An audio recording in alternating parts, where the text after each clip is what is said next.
I'm Paul. I'm Jim. And bro, you got this.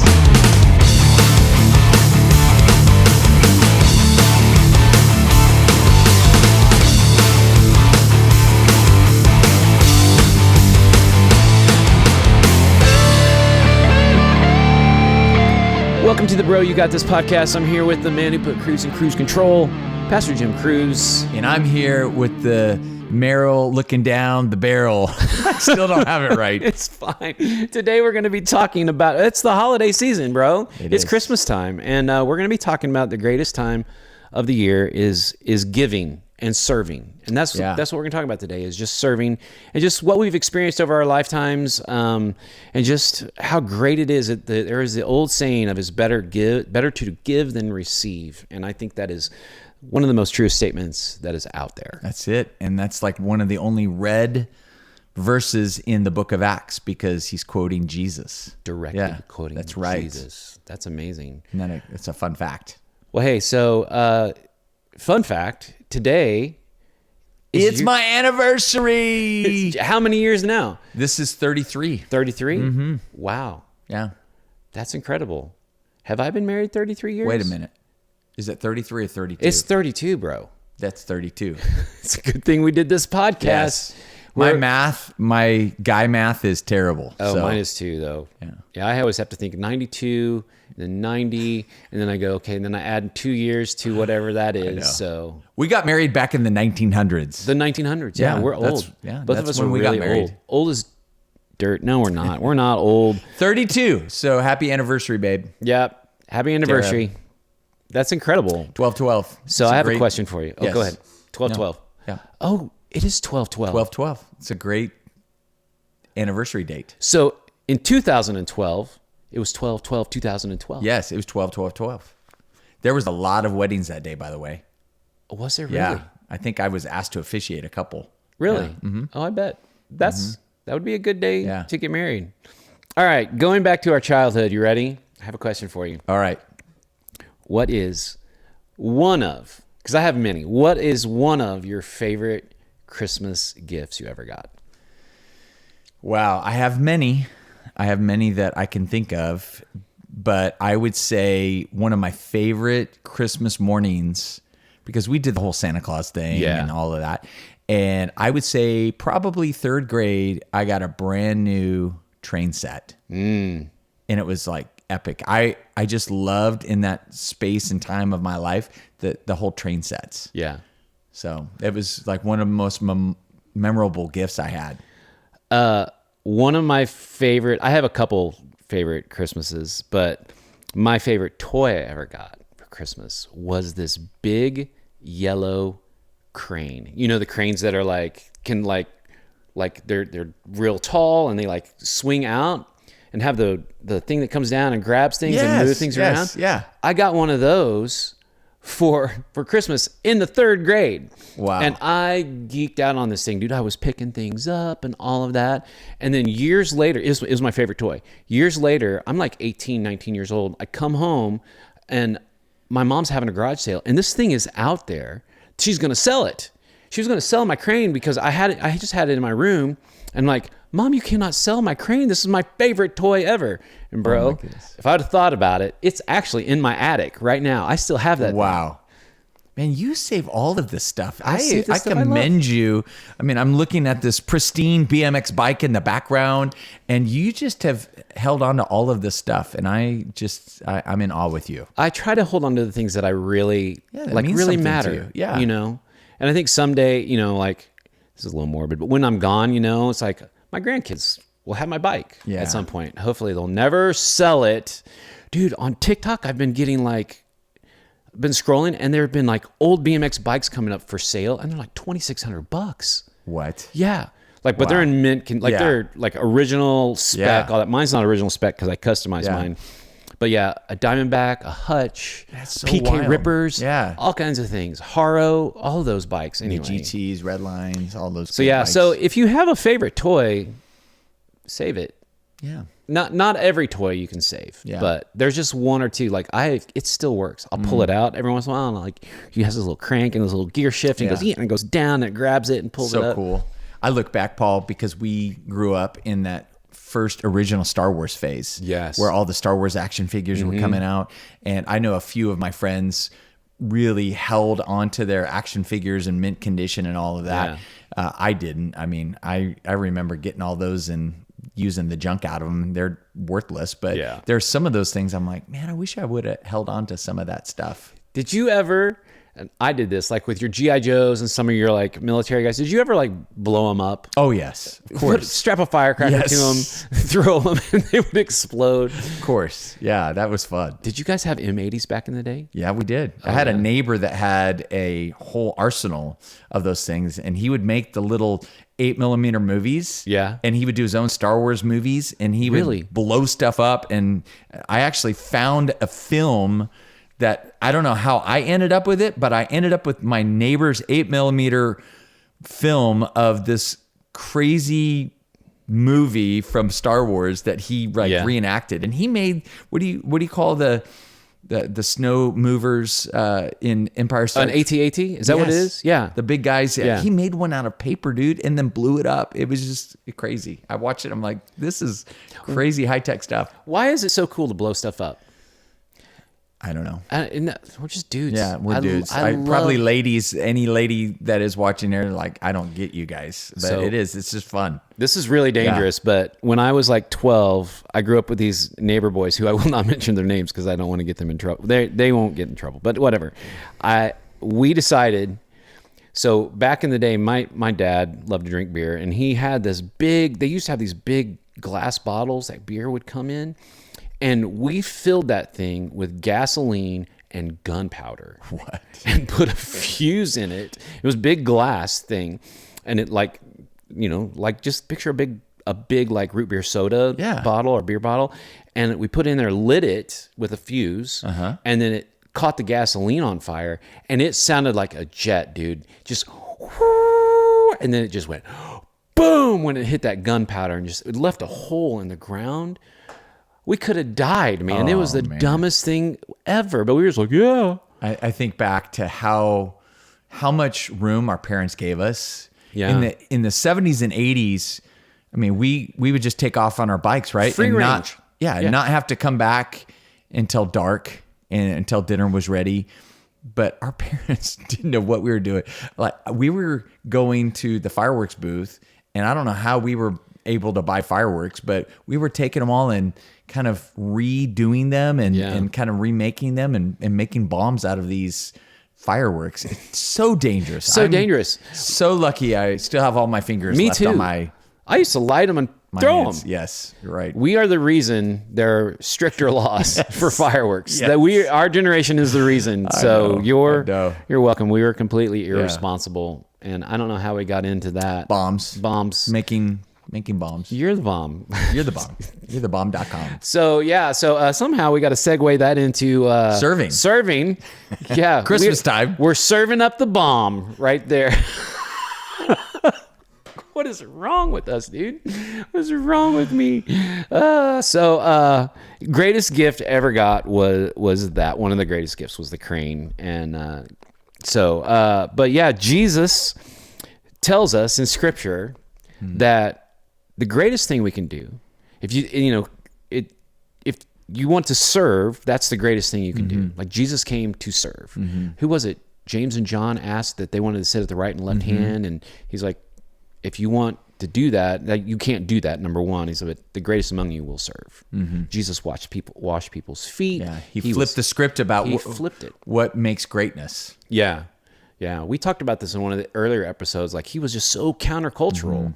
Everybody thought, Jesus, tell me how I can be great. And they're like, I'm going to give you this position of power in the government or whatever, and you're going to have influence on all that stuff. And he's like, no, if you really want to have influence, if you really want to be great, you serve, you give, you give back. So one of the things, and I'm going to brag on you for a little bit because I think this is the coolest thing ever. One of the things, and you can talk about it more, you've been very intentional at church, in your ministry, of giving back. You do this +1 challenge.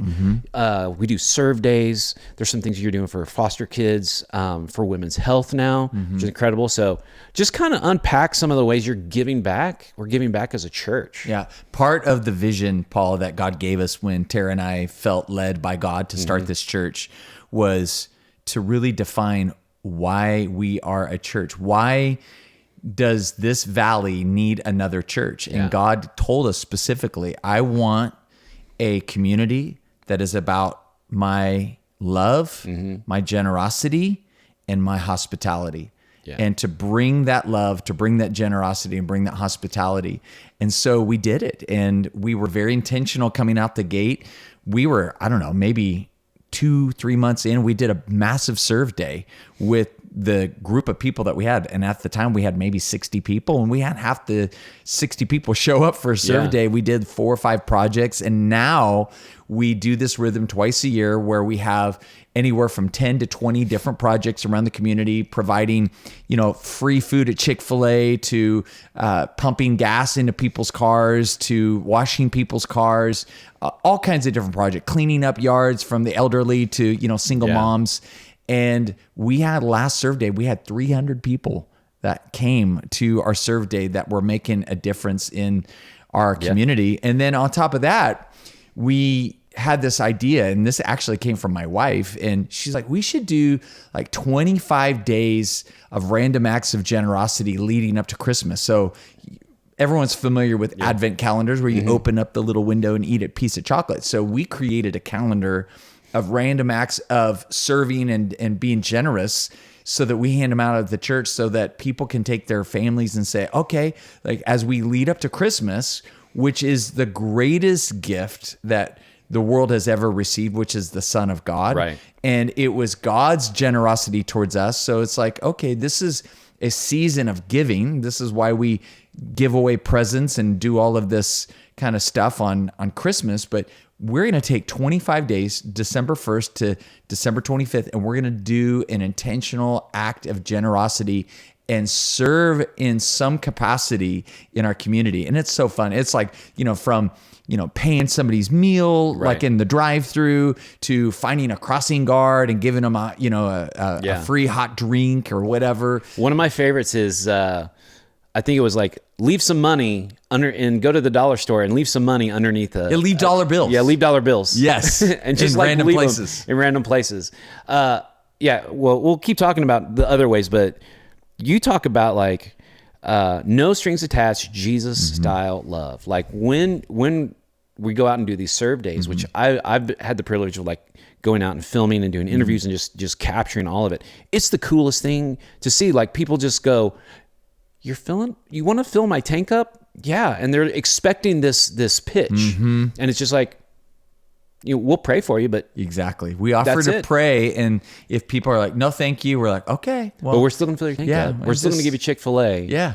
People working in yards doing it for no reason. It's not, and no one's out there going, oh, here's our flyer for our church. Here's this, here's that. It's like, if you want to come. But we're here to do exactly what God's called us to do in that moment. So to bring that touch point. And I really think in our culture, like this is the biggest way that we can put Jesus on display. I think of like in the Bible where Paul goes to Athens and he's like trying to figure out what is the most effective way that I can reach this culture. Yeah. And then he finds this statue or this little shrine that says to the unknown God. And so Paul capitalizes on the cultural view of like all these multiple gods. And he's like, I'm going to reach them by talking about this space. And I think in our culture, one of the biggest ways that we can be effective in reaching people for the kingdom of God is to meet them with a need that they have and help fill that need or help heal that hurt. Right. And everyone that I ever talked to, they have a need, they have a hurt.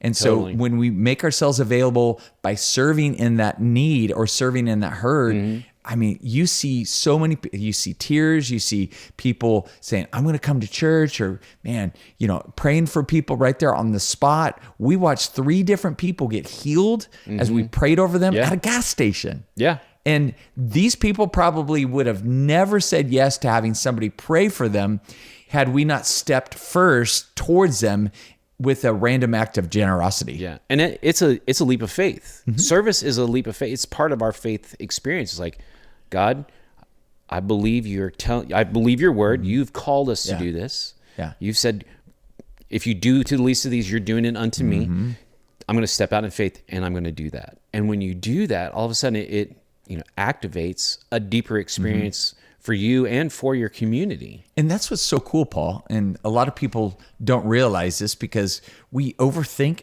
I call it the paralysis of analysis. Totally. We're like, what will they think if I step out and I offer them something? What if they reject me? And so we talk ourselves out of these moments all the time, and they're all around us all the time. But I think the moments that I actually stepped out in faith and stepped towards a person and offered something. And I've had people reject me. I've had people say, no, thank you. That happens. But those moments where somebody is open to receiving some kind of way that you want to serve them or be generous towards them, man, I think, honestly, I walk away going, wow, I think I was ministered to more than that person. And I call it the blessing boomerang. So Proverbs 11:25, it says, he who refreshes others will himself be refreshed. Yeah.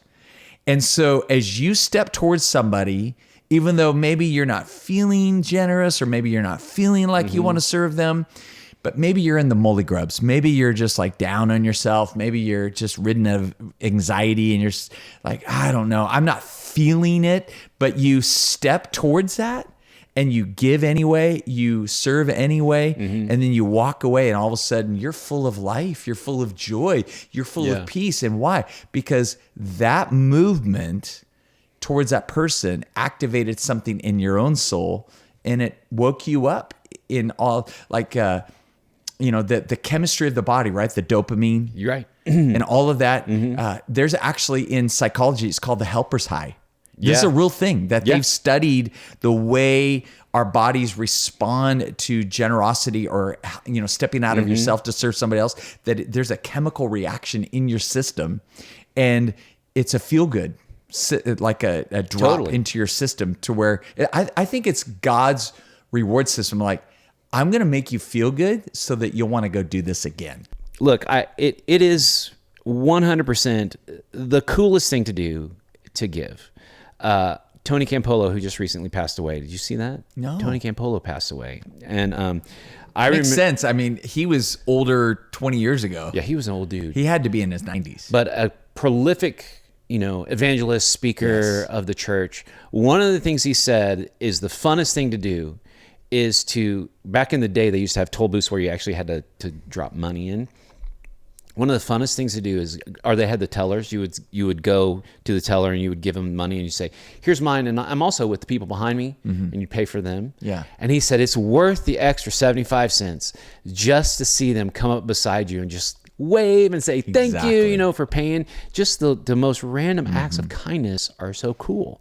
So I actually thought you were crazy at one point. I really did. I was like, this dude has lost his mind. He stood up in front of church and he's like, I believe God is telling us that we need to reach out and minister to foster kids. And so we do, you do a thing called Royal Family Kids Camp, which is as a camp for foster children. Local foster kids in our area. And then you're like, you said, we're going to also pray and we're going to start a house for teenage foster girls. Yes.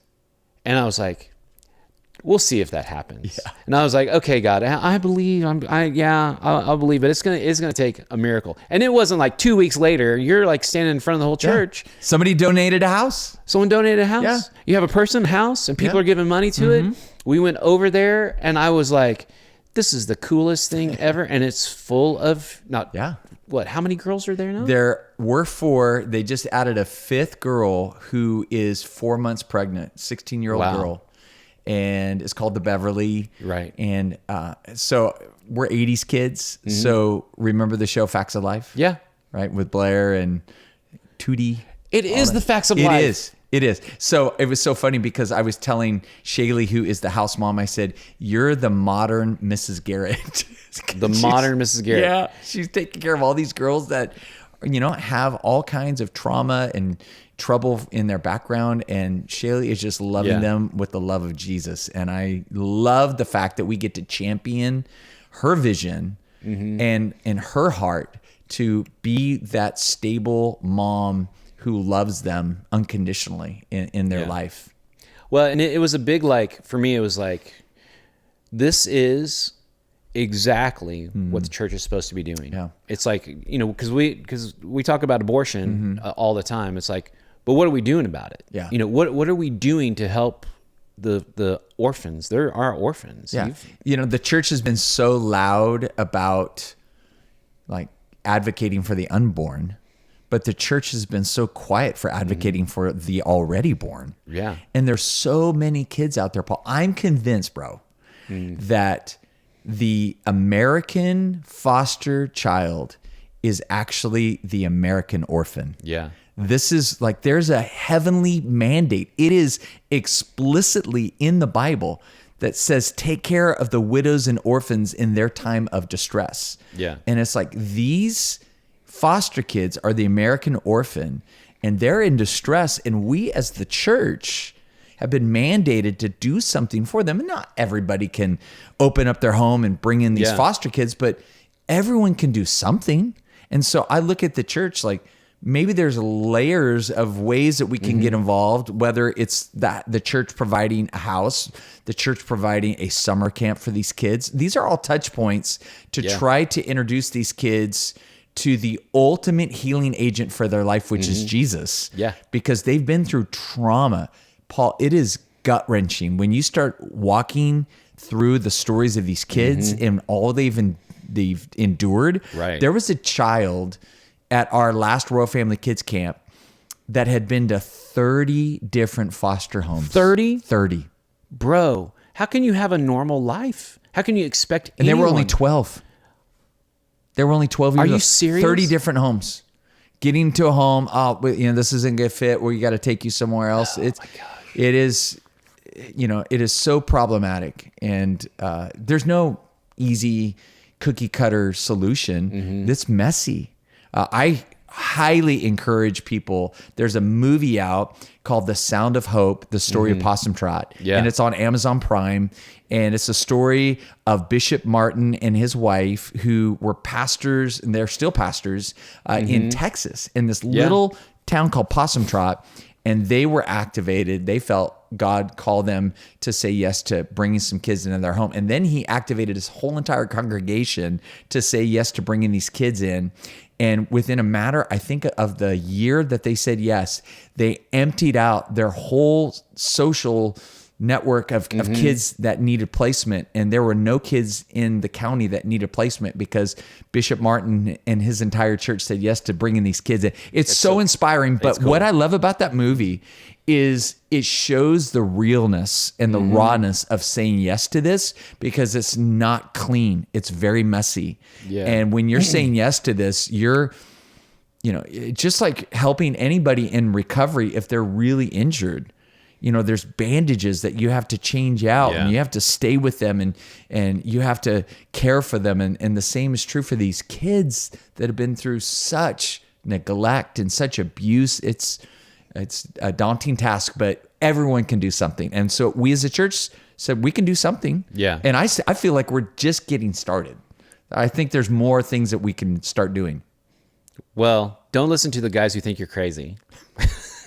Because you totally, and I was like, okay, we'll see. But dude, you totally knocked it out of the park. Thank you. And It's awesome. I just love it that, when you pitch a vision, God is in it when he provides. Yeah. And so just like anything, it's I really feel this is what we're supposed to do. So I'm just going to step towards that. And here's the wild factor here is if God is in it, then there's no door that is going to stay shut. The doors are going to go open. And then you're going to know oh, God was in this. Yeah. Because all the things that we needed have been provided. And we're just getting started. We're not even halfway through the way a church can serve. This is just churches, just the corporately. Yes. The next thing, you partner with a ministry in Africa and help build a school down there. Are part of there's a school that's being built down there, and you cast the vision just a couple weeks ago, like, hey, we need to build classrooms for it's just one big building, and all these kids are in one classroom. And then something happened in service that was kind of crazy. Someone like came forward and was like, oh, here's the money for that. It was crazy, Paul, because I kept thinking, well, we're going to kind of pitch it now because a lot of people love giving large end of the year gifts because of taxes and all that. So I thought, well, we'll kind of tell our vision for the next year, and these are things that we hope to achieve by the end of the year. Yeah. And one of them was we're going to be going back to Zambia next summer, and this one particular village that we had a crusade at, where we saw 200 people give their lives to Christ and several like physical healings. It was wild. Yeah. So they have a school that they started there, but it's in the church, and it's like Little House on the Prairie, where all the kids are under the same roof. And I can't imagine trying to teach 200 kids, especially like littles. Yeah. So they pitched a vision about building out classrooms, and I said, I can give that to the church and we'll see. So we ran the numbers, like, how much is this going to cost? And it was $50,000. So I'm like, well, we'll ask and see by the end of the year if we'll raise that money. We have 3 gatherings.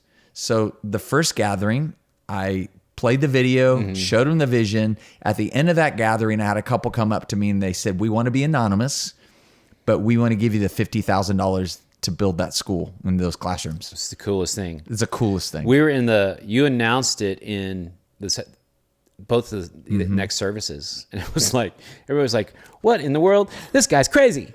God, you're doing amazing things. Here's the thing. Yeah. Here's the thing is, like, if you step out and just say, okay, God, I feel like you're telling me to do this in whatever capacity, whether it's like something you need to have a conversation with somebody or serve in whatever way, or there's a need. And if God is in it, he will provide. And it's just like this. It's a great example to all of us to listen and obey. Yes. Like serving is like listening and obeying. It's like, okay, God, I hear you're saying that I need to like reach the lost or reach out to orphans and widows and the least of these. And then he says, okay, well, here's what you can do. You step out and you do it. And it just like boomerangs back. So it's like the craziest, coolest thing that's happening. And here's what followers of Jesus need to know. Just like there's a mandate to help the widows and orphans in their time of distress. Like when Jesus is saying, if you want to be great, be a servant, that was a call of God to be a servant. And in our English language, the same word for servant in the Greek is the same word for minister. Yeah. And this is where a lot of people have a disconnect because they think like, oh, Pastor Jim's the minister, so he's the one that's supposed to go out and do all of these wonderful things for the kingdom of God. Right. When in reality, because we're followers of Jesus, we're all called to be servant, which means we're all called to be ministers. And so when we step out into the marketplace, when we're shopping at Target, when we're pumping gas at the gas station, when we're going to work in our cubicle, like we are being deployed as these agents of heaven, as ministers of the gospel in some capacity. Yeah. And the best way that you are going to put the gospel on display is by serving other people and helping fill a need and helping heal a hurt.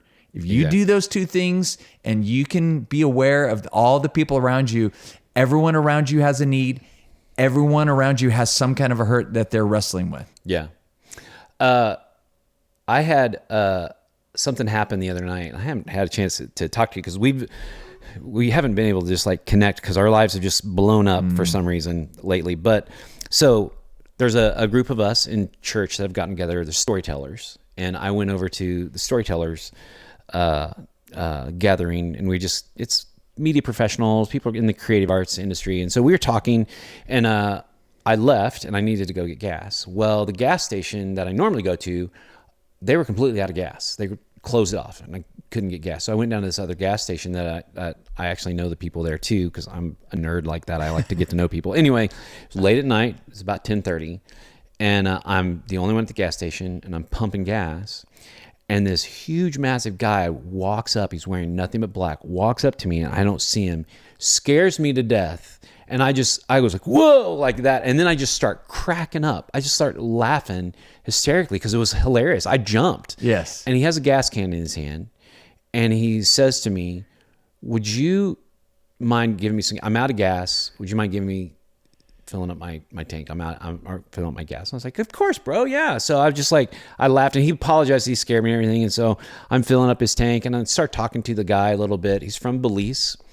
But he was a bigger dude, much bigger than me. And I was like, man, I am the only one here. Yeah. So your guard was up a little bit, which is fair. But what was weird in the moment, it just had this peace come over Really? me. Yeah. And I didn't even think about that till after. And he goes, so your name's Paul? And I was like, yeah. How did you know that? He goes, well, you have a name badge on. Because I was from the group that we were at.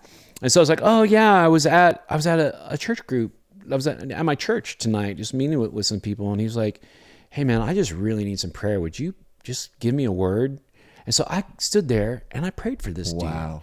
Laid my hands on him. He was from Belize, and I can't remember his name because it was one of those names that really long or whatever. One of the benefits of ministering to other guys, everyone's a bro. Everyone's a bro. So my response, I think, is because I was like, sure, of course. Yeah, give me the gas can, fill it up. And that I laughed because he scared me. I think it kind of, he didn't know what to expect. Mm-hmm. And, I didn't have any cash on me and I wasn't going to give him any money anyway, but, just got a chance to say, hey, you're here. I understand we've all been in tough spots, and just prayed for him. Gave him some gas so hopefully he can get home. And I was like, Lord, I want you to make this because he only had 2 or 3 gallons. So make this 3 gallons turn into 10 gallons in his tank so he can get to where he's going, and so he left. And then I was driving home and it started to dawn on me. I was like, oh, that guy probably could have just taken whatever he wanted from me. He could have, but I just felt like this empowerment, like God was like just protecting me in that moment. Like nothing was gonna happen to you, Paul. You have nothing to be afraid of. And he gave me the words to say in the moment and stuff. So there are moments in your life where you have an opportunity to be generous, that God's gonna just bring that person right into your life, put him right in front of you and go, what are you gonna do with this? And that's what's important. That's when you step out in faith to go, I didn't even hesitate. I was like, bro, open it up the can, boom, done. What's 3 gallons, Here you go. I mean, it's $15, but what's out here in LA? Anyway, good job, California. Anyway, sorry.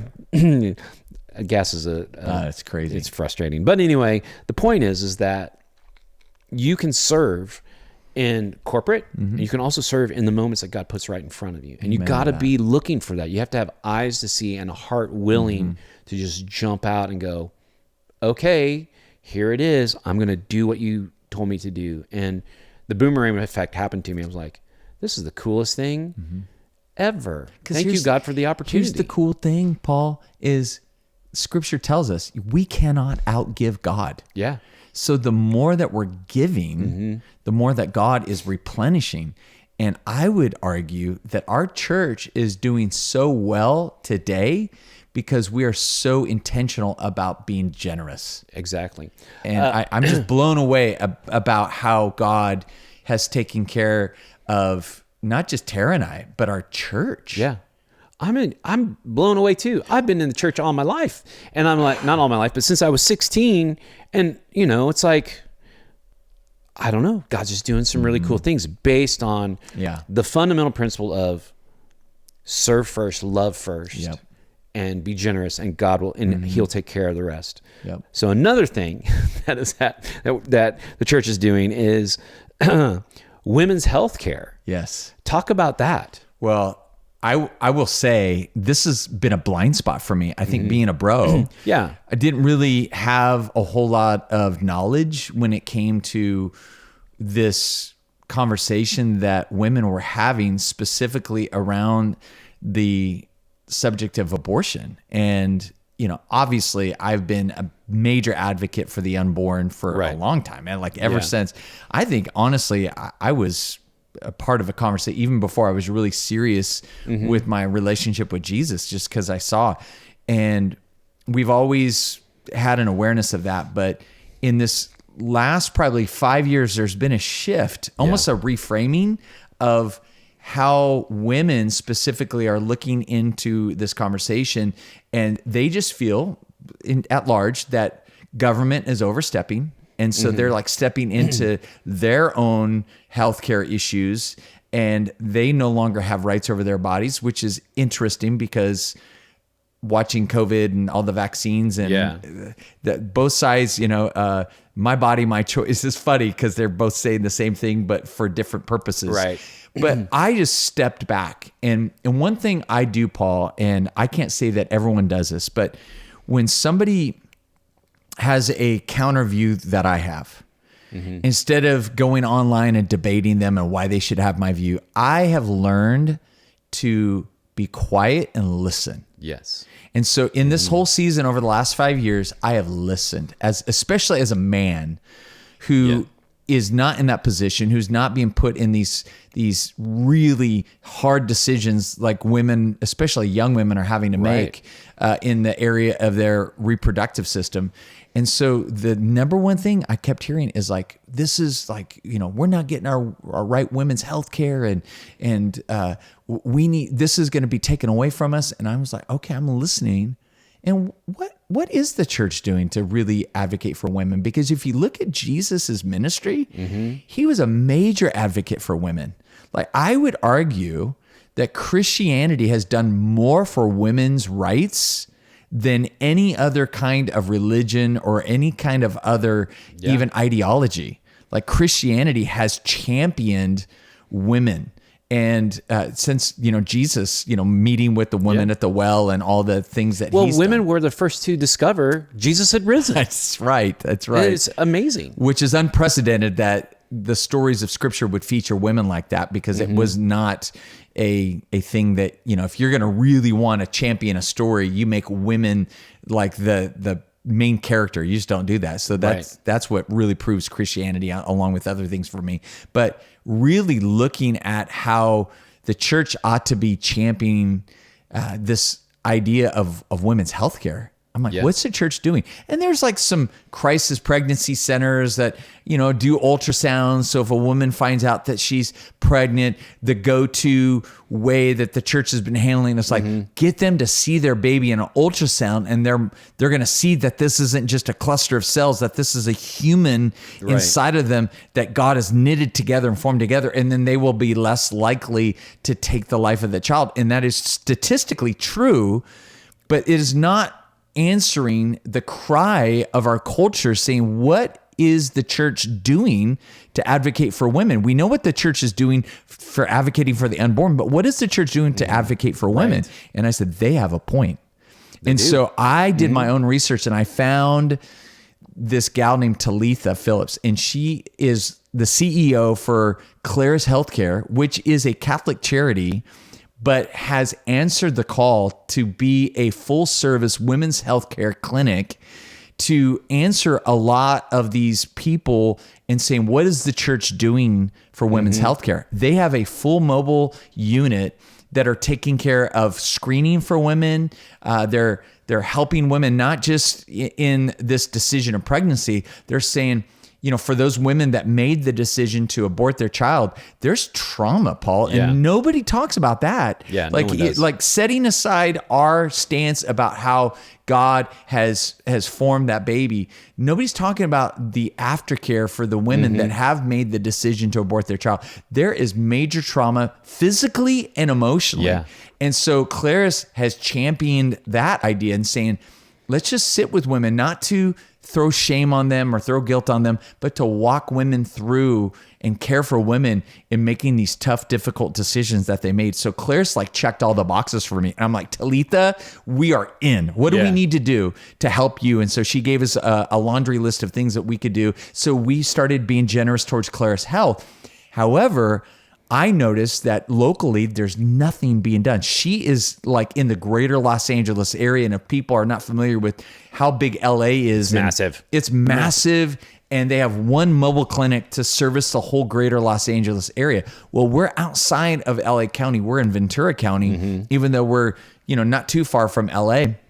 And so in that moment, I said, what if we raised money and we created a second mobile unit so that you could service our area in the same way that you're serving the greater LA area? And she said, we just had a meeting about this 2 weeks ago, and we just started thinking about it. I go, what would the cost be? She said, probably about $200,000 to like create it, to staff it, to get it up and running. And I said, well, guess what? We're going to champion this, and I'm going to just float it out there.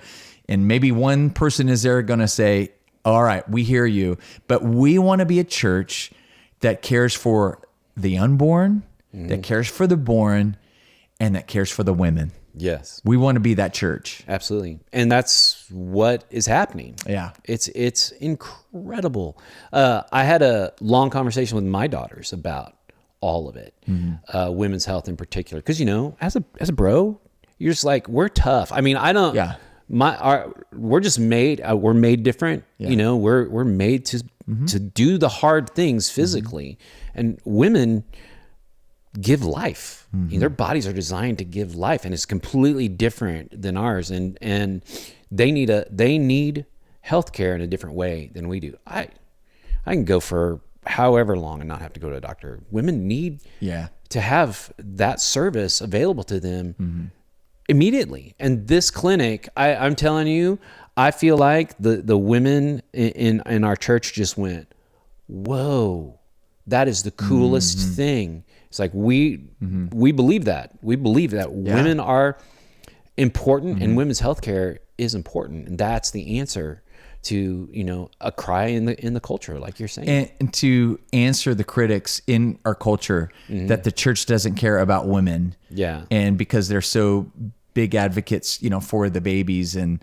so women are going to die, just so that they can have a baby. And obviously it's every situation is unique and complicated and needs a personal touch to be able to talk into those spaces. And you can't paint with a broad paintbrush. You really can't. When it comes to the subject of a woman, having a pregnancy and an unintended or an unplanned pregnancy, but to be able to just provide all of the care that they need, especially it's one of the things that, maybe a person's embarrassed about it, and nobody's really talking about. Planned Parenthood comes off like they are for women, and really, honestly, they are for profit. Yeah. And nobody's really looking at that. And Claris Health is saying, no, we're going to care for women. We're not just in here to make money. And so the clinic is free, Paul. And so anybody can come. That's so awesome. And it doesn't cost them anything. Yeah.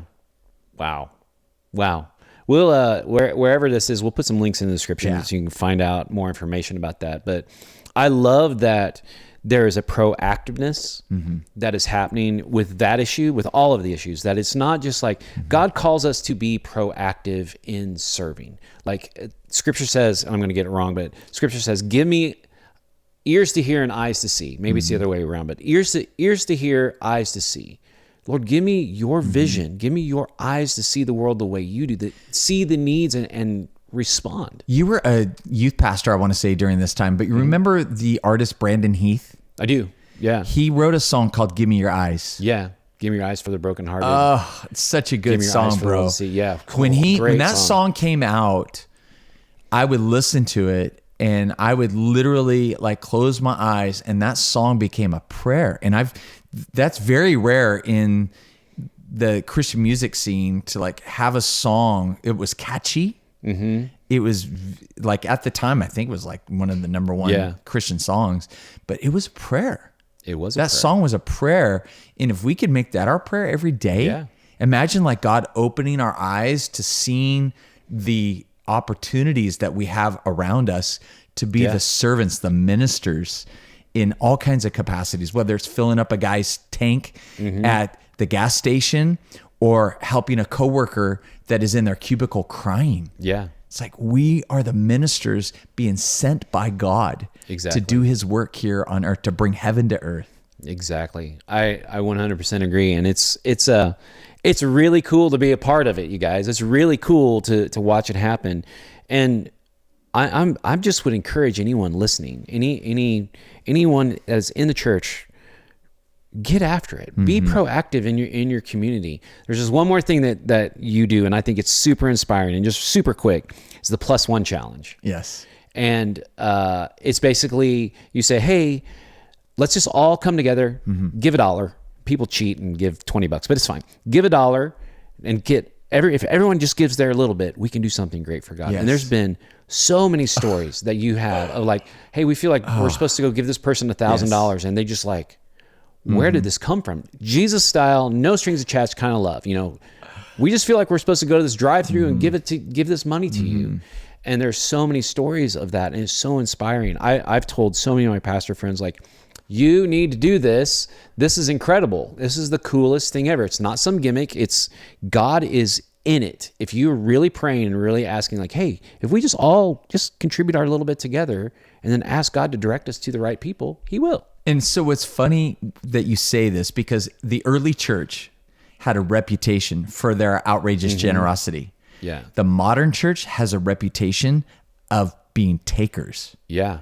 They don't have the same reputation. So when people hear what we do and they're like, oh, that is so amazing, I'm thinking, wow, the church has lost its reputation. That what we now call radical, the early church would call normal. Yeah. And so I look at it like, wow, we're getting our reputation back one act at a time, to where you just reminded me, like, we need to do this when we kick this new series off in 2 weeks, to do another +1 challenge. Because the last one that we did, we had, I think, close to $4,000, and we divided it up into different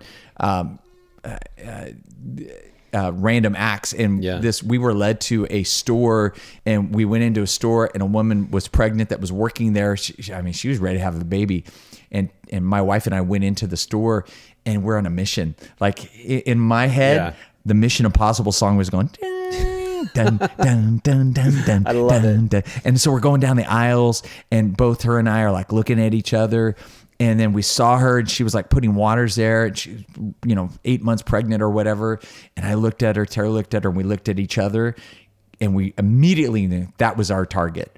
And so we said, hey, we'd like to talk to you. And when she got off of her shift, we went out there and just said, hey, we had this idea to, everyone brought $1 to the church, and we put it together, and God led us to you to help you. It turns out she told us that her husband, who's not a believer, had been watching the Chosen series. No way. And he had been talking to her about getting more involved with his faith. Apparently, maybe he had faith when he was a child. And so she's like, this is insane that you guys would be here, and like, we are in need of another car, and I'm living with my parents. So we prayed over her, Paul. It was $2,000 we gave her, and then we ended up taking the other $2,000 and distributed it to 2 different other projects, because we did it in alignment with the Serve Day. But that woman that day was given $2,000 because people at the church gave a dollar bill. Yeah. Some people cheated. I saw some $100 bills, but Yeah. most people gave $1, and they took their little bit, and together we made a big difference for a couple of people in our life by doing these random acts of generosity. Yeah. It's incredible. And any church can do this. Yeah. Any church can do it. Do it. I mean, it's the most incredible thing. And Go tell your pastor, say, hey, let's do the +1 challenge. do the +1 challenge. And guess what? It's not just you going out. You're sending out. I've been with a couple of the guys going out. My wife was a part of one for Serve Day. It was So amazing. It was really cool. And it's God uses it in the most amazing way. And you just simply go, hey, we feel like and you pray, God directed me to you, and I'm supposed to give you this money. Here you go. I had one fail moment, and in hindsight, I should have known that wasn't good. So I felt led to go to the dog park, and we had $2,000, and I had a buddy with me, and he asked me, and I should have known when he asked me this, like, this is like a jinx moment or whatever. He said, Pastor Jim, when you go out, have you ever been like told like, no, I don't want it? And I go, oh, bro, like every time, like it's 1,000% batting average. Yeah. Like every time, man, God just meets. So we go to the dog park. Number one, I don't have a dog. Okay. So I go to the dog park and there's a woman there with the dog. And I'm like, I feel like that's her. So I approach her. There's hardly anybody at the dog park. So here I am without a dog going to her saying, hey, I'm a pastor of a church and I feel led like we did this +1 and you're supposed to get this money. And so I had the money with me and I go, here you go. She's like, no, thank you.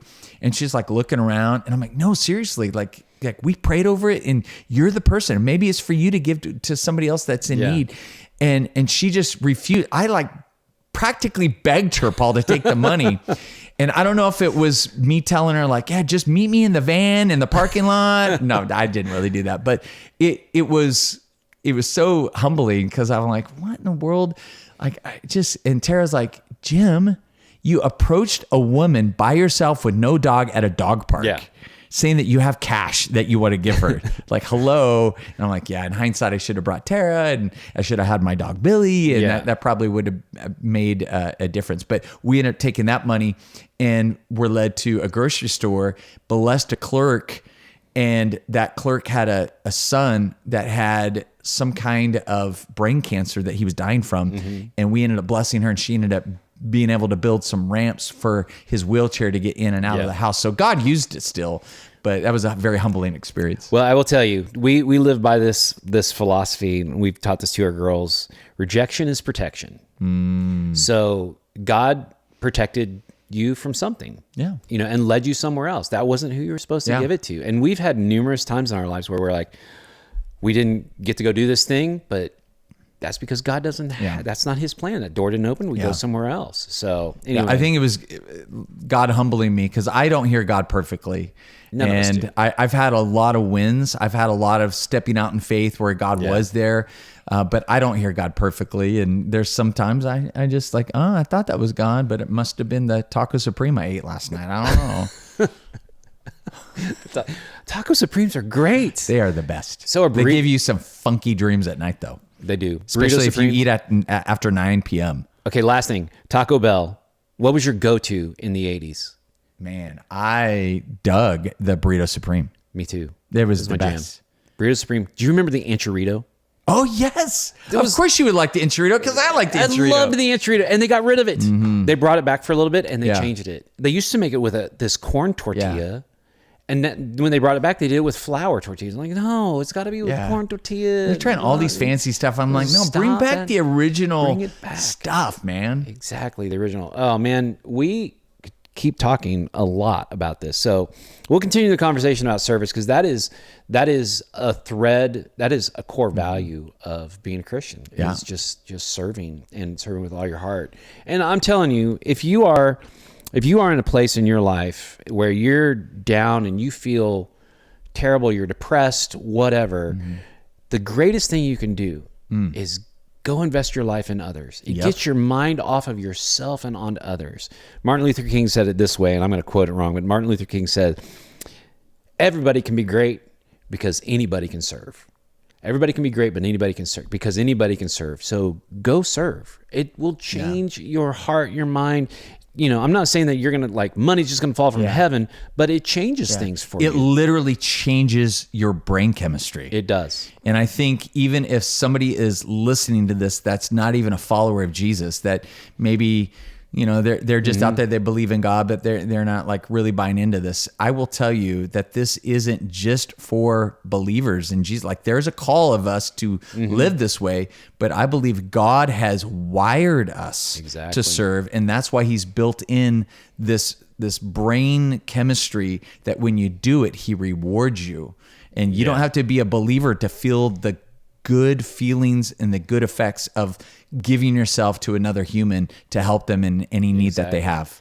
Amen to that. Amen to that. Well, you guys, we'll keep talking about this, but thank you for listening to the broadcast today, the podcast. Why do I keep saying broadcast? It is a broadcast. It's a broadcast podcast. Yeah. And watching the YouTube video. It's on YouTube. It's on YouTube. Which is a broadcast. Yeah.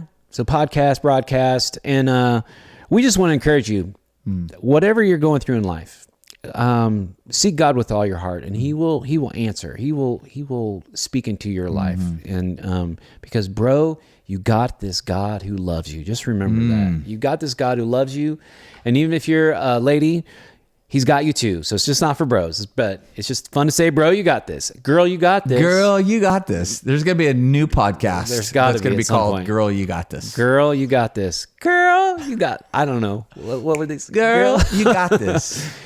Let's not use that. All right, we'll see. We'll see you guys. Thanks for listening and Love you watching. guys. Peace out, sauerkraut. Oh, that's a new one. I don't know. I say that all the time. Peace out, sauerkraut. Peace out, sauerkraut. Yeah.